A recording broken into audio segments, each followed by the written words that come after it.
তুমি তুমি আবার রুটি কম খাও তো তোমার জন্য এই আইটেম ভালো নিয়ে এসেছি, মিষ্টি এনেছি, সুগারটা তো কটা তোমার রুটি আছে। খাচ্ছ?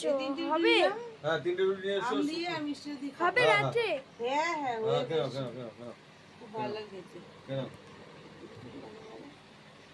খাবে না আর? এই 3টেতে পেট ভরবে? হ্যাঁ হ্যাঁ হ্যাঁ আর হবে না। ও তো মিষ্টি আছে তো, মিষ্টি আছে। বাবা এতগুলো মিষ্টি খাবা? এশিয়ানে নি তো 4টে নিয়ে এসছি, 4টে নিয়ে এসছি তোর মাঝে, খাবো না কেন? তো বাবা নিশ্চয় তোর মাঝেও 4টে আছে। এতগুলো মিষ্টি?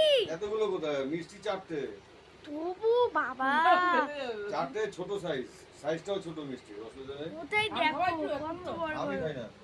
দেখো মামন খাবি না আম? তবু কতগুলো আম নিয়েছে বন্ধুরা, দেখো কেন রে? এই বলছে তুমি খেতে খাও তো, পারবে। তুমি খাও তো, কে কি বললো ভাবতে হবে না তোমার।